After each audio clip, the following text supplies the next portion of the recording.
18 अप्रैल 1971 जब मुंबई को बंबई के नाम से जाना जाता था, तब बॉम्बे के सेंटा क्रूज एयरपोर्ट पर सुबह 8:20 पर एक शानदार बोइंग 747 का जंबो जेट लैंड करता है।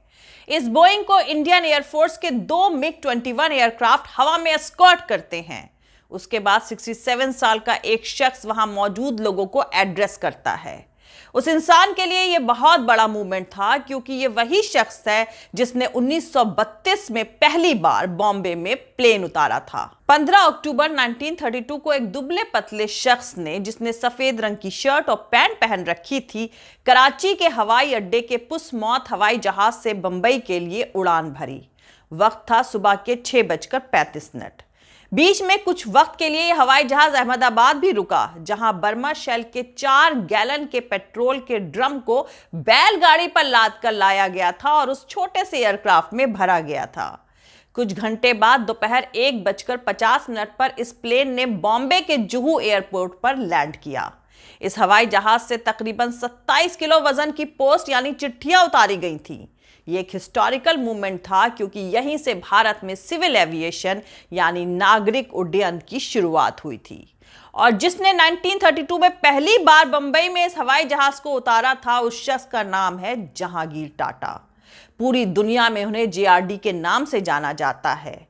और तभी यानी अप्रैल 1932 में एयर इंडिया की पैदाइश हुई थी।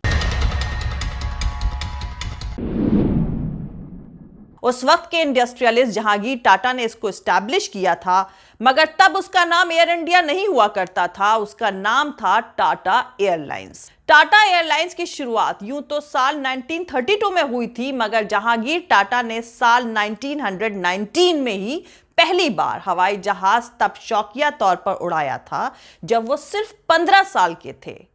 फिर उन्होंने अपना पायलट का लाइसेंस लिया, मगर पहली कमर्शियल उड़ान उन्होंने 15 अक्टूबर को भरी, जब वो सिंगल इंजन वाले हैवी लैंड पसमौत हवाई जहाज को अहमदाबाद से होते हुए कराची से मुंबई ले गए थे। इस उड़ान में सवारियां नहीं थी, बल्कि लगभग 27 किलो चिट्ठियां थीं। ये चिट्ठियां लंदन से इंपीरियल एयरवेज के जरिए कराची लाई गई थीं। इंपीरियल एयरवेज ब्रिटेन हुकूमत का एयरक्राफ्ट कैरियर हुआ करता था। फिर उसके बाद रेगुलर तौर से चिट्ठियां लाने ले जाने का सिलसिला शुरू हुआ, मगर भारत में उस वक्त की ब्रिटिश गवर्नमेंट ने टाटा एयरलाइंस को कोई फाइनेंशियल मदद नहीं दी थी। सिर्फ हर चिट्ठी पर 4 आने दिए जाते थे और उसके लिए भी डाक टिकट चिपकाना होता था। आपको बता दूं, जहांगीर टाटा के फादर जमशेद टाटा के चचेरे भाई थे और जहांगीर टाटा की मां फ्रेंच थी, इसलिए उनके घर में फ्रेंच बोली जाती थी। उनकी पैदाइश 29 जुलाई 1904 को पेरिस में हुई थी, इसलिए उनका ज्यादातर बचपन का वक्त फ्रांस में ही बीता था। जहांगीर टाटा को बचपन से ही जहाज उड़ाने के लिए दीवानगी थी। जहाज उड़ाने के लिए पायलट का लाइसेंस पाने वाले वो पहले भारतीय थे। शुरुआती दौर में टाटा एयरलाइंस मुंबई के जुहू के पास एक मिट्टी के मकान से ऑपरेट होता रहा। वहीं मौजूद एक मैदान रनवे के तौर पर इस्तेमाल किया जाता था, लेकिन जब भी बरसात होती या मानसून आता तो इस मैदान में पानी भर जाया करता था। उस वक्त टाटा एयरलाइंस के पास 2 छोटे सिंगल इंजन वाले हवाई जहाज, 2 पायलट और 3 मैकेनिक हुआ करते थे। पानी भर जाने की सूरत में जहांगीर टाटा अपने हवाई जहाज पूना से ऑपरेट करते थे। टाटा एयरलाइंस के लिए साल 1933 पहला कमर्शियल साल रहा। टाटा सन्स की 2 लाख की लागत से एस्टैब्लिश हुई इस कंपनी ने इस साल 155 पैसेंजर और लगभग 11 टन चिट्ठियां भी ढोईं। टाटा एयरलाइंस के जहाजों ने एक ही साल में कुल मिलाकर 160,000 मील तक की उड़ान भरी। ब्रिटानी शाही रॉयल एयरफोर्स के पायलट होमी भरूचा टाटा एयरलाइंस के पहले पायलट थे, जबकि जहांगीर टाटा और विंसेंट दूसरे और तीसरे पायलट थे। सेकेंड वर्ल्ड वॉर के बाद जब एयरलाइंस को फिर से शुरू किया गया, तब 29 जुलाई 1946 को Tata airlines public limited company बन गई और उसका नाम बदलकर एयर इंडिया लिमिटेड रख दिया गया। आजादी के बाद यानी साल 1947 में भारत सरकार ने एयर इंडिया में 49% की भागीदारी ले ली। भारत की आजादी के बाद जहांगीर टाटा ने भारत के लिए बहुत ऊंचे ख्वाब देखे थे। वैसे तो वो नेहरू गांधी खानदान के काफी करीबी थे, लेकिन उनके समाजवादी फाइनेंशियल मॉडल से उन्हें काफी ऐतराज था। अगस्त 1953 में सरकार ने सभी 9 निजी हवाई कंपनियों का नेशनलाइजेशन कर उनका एयर इंडिया इंटरनेशनल और इंडियन एयरलाइंस में मर्ज यानी विलय कर दिया। जहांगीर टाटा को इससे बहुत धक्का पहुंचा, लेकिन गनीमत यह रही कि उन्हें एयर इंडिया का प्रेसिडेंट अपॉइंट कर दिया गया। एयर इंडिया के चेयरपर्सन के तौर पर जहांगीर टाटा के कामकाज में इतनी दिलचस्पी होती थी कि वो एयरलाइंस के जहाजों की खिड़कियों के पर्दे तक चुनने के लिए खुद जाया करते थे। इंदिरा गांधी की शादी में जवाहरलाल नेहरू ने जहांगीर टाटा और उनकी वाइफ को इलाहाबाद इनवाइट किया था। शुरू में इंदिरा गांधी उन्हें काफी पसंद किया करती थी, लेकिन जैसे जैसे उनका झुकाव समाजवाद की तरफ होने लगा, उनके यानी इंदिरा गांधी और जहांगीर टाटा के रिश्तों में दूरी आ गई। बाद में तो जब भी जहांगीर टाटा उनसे मिलने जाते, या तो वो खिड़की से बाहर देखने लगती थी या अपनी चिट्ठियां खोलने लगती थी। इंदिरा गांधी से उनका आइडियोलॉजिकल डिफरेंसेस भले ही रहा हो, लेकिन इंदिरा गांधी ने जहांगीर टाटा को हमेशा एयर इंडिया से जुड़े रहने दिया। उनको एयर इंडिया से निकाला इंदिरा गांधी के बाद बने प्राइम मिनिस्टर मोरारजी देसाई ने। जहांगीर टाटा को इसकी कोई इंफॉर्मेशन पहले से नहीं दी गई थी। इसकी खबर उन्हें पीसी लाल से मिली, जिन्हें उनकी जगह एयर इंडिया का प्रेसिडेंट बनाया गया था। जहांगीर टाटा के साथ सरकार के इस तरह के बर्ताव के खिलाफ उस वक्त एयर इंडिया के मैनेजिंग डायरेक्टर के जी अप्पूस्वामी और उनके नंबर 2 नारी दस्तूर ने इस्तीफा दे दिया था। यही नहीं, एयर इंडिया की मजदूर यूनियन ने भी इस पर अपनी नाराजगी दिखाई थी। दरअसल मोरारजी देसाई जहांगीर टाटा को 50 के दशक से ही पसंद नहीं करते थे। एक बार जहांगीर टाटा मोरारजी देसाई से मिलने गए जब वो चीफ मिनिस्टर हुआ करते थे। उनके साथ टाटा इलेक्ट्रिक कंपनी के मैनेजिंग डायरेक्टर होमी मोदी भी थे। जहांगीर टाटा और होमी मोदी दोनों का मानना था कि आने वाले वक्त में बिजली की बढ़ती मांग को देखते हुए बिजली पैदा करने की कैपेसिटी को और बढ़ाना चाहिए। मोरारजी देसाई इन दोनों की बात पूरी सुने हुए किसी दूसरे टॉपिक पर बात करने लगे।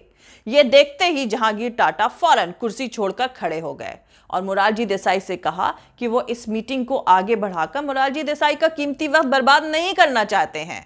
जहांगीर टाटा का ये रुख देखकर मोरारजी देसाई ने उनसे बैठने के लिए कहा और फिर उनकी पूरी बात तो सुनी, लेकिन उस दिन से दोनों के रिश्तों में कड़वाहट आ चुकी थी। जहांगीर टाटा को भारत के हाईएस्ट सिविलियन ऑनर यानी सर्वोच्च नागरिक सम्मान भारत रत्न और फ्रांस के सबसे बड़े नागरिक सम्मान लेजन ऑफ ऑनर से सम्मानित किया गया।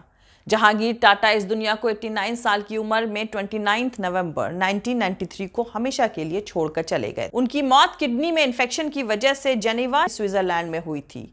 उनकी मौत पर उनके रेस्पेक्ट में भारतीय संसद ने अपनी प्रोसीडिंग्स एडजर्न यानी स्थगित कर दी थी।